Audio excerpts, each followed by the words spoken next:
നമസ്കാരം. മലയാളി വാർത്തയിലേക്ക് സ്വാഗതം. ഇസ്രായേൽ തലസ്ഥാനമായ ടെൽ അവീവിലേക്കുള്ള സർവീസുകൾ റദ്ദാക്കി എയർ ഇന്ത്യയുടെ നിർണായക തീരുമാനം. പ്രസ്താവനയിലൂടെയാണ് എയർ ഇന്ത്യ ഇക്കാര്യം യാത്രക്കാരോട് അറിയിച്ചിരിക്കുന്നത്.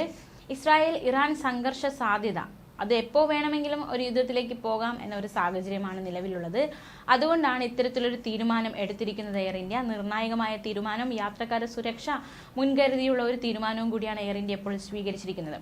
ഓഗസ്റ്റ് 8 വരെയുള്ള സർവീസുകൾ റദ്ദാക്കിയിരിക്കുകയാണ് എയർ ഇന്ത്യ. അടിയന്തരമായിട്ടുള്ള ഈ തീരുമാനം പ്രസ്താവനയിലൂടെ യാത്രക്കാരെ അറിയിച്ചിട്ടുണ്ട്.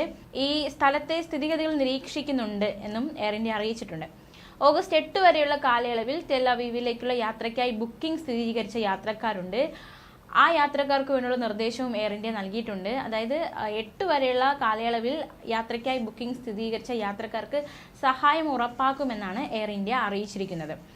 ഇവർക്കായിട്ട് റീഷെഡ്യൂളിങ്ങോ ക്യാൻസലേഷൻ നിരക്കുകളോ ഒറ്റത്തവണ ഇളവോ ഇത്തരത്തിൽ എന്തെങ്കിലും നൽകി ഒരു തീരുമാനമുണ്ടാകുമെന്നാണ് പ്രസ്താവനയിലൂടെ എയർ ഇന്ത്യ അറിയിച്ചിരിക്കുന്നത്. എയർ ഇന്ത്യ ഡൽഹിയിൽ നിന്നും ടെൽ അവീവിലേക്ക് ആഴ്ചയിൽ 4 സർവീസുകൾ നടത്താറുണ്ട്.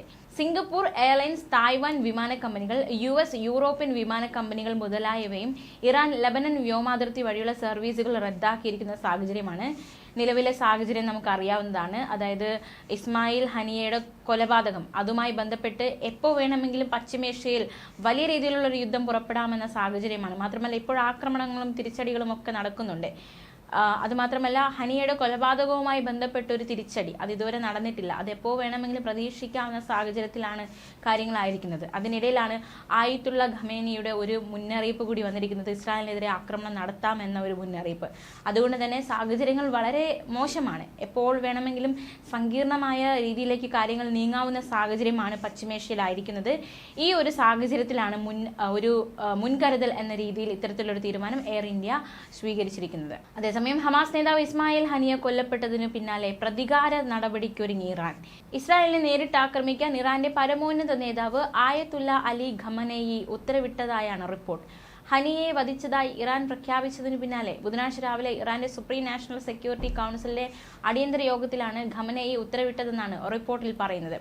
ലബനൻ നേതാവ് ഹിസ്ബുള്ളയെ കൊലപ്പെടുത്തിയിരുന്നു. ഇതിന്റെ ഉത്തരവാദിത്തം ഏറ്റെടുത്തതുപോലെ എന്നാൽ ഹനിയയുടെ കൊലപാതകത്തിന്റെ ഉത്തരവാദിത്തം ഇസ്രായേൽ ഇതുവരെ ഏറ്റെടുത്തിട്ടില്ല. അത്തരത്തിൽ യാതൊരു ഔദ്യോഗിക പ്രസ്താവനയും ഇസ്രായേൽ നടത്തിയിട്ടില്ല. എങ്കിലും കൊലപാതകത്തിന് പിന്നിൽ ഇസ്രായേൽ ആണെന്ന് ഹമാസ് നേതാവ് മൂസ അബു മർസൂഖ് ആരോപിക്കുകയുണ്ടായി.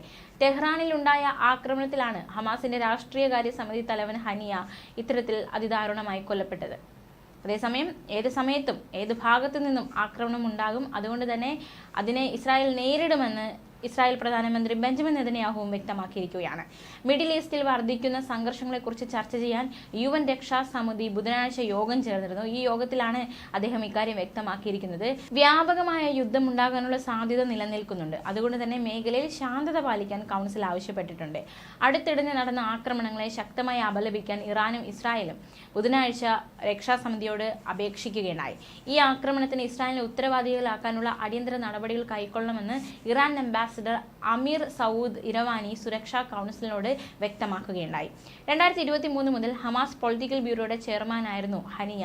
അദ്ദേഹം ഖത്തറിൽ താമസിച്ചായിരുന്നു ഹമാസ് പ്രവർത്തനങ്ങൾക്ക് ചുക്കാൻ പിടിച്ചിരുന്നത്.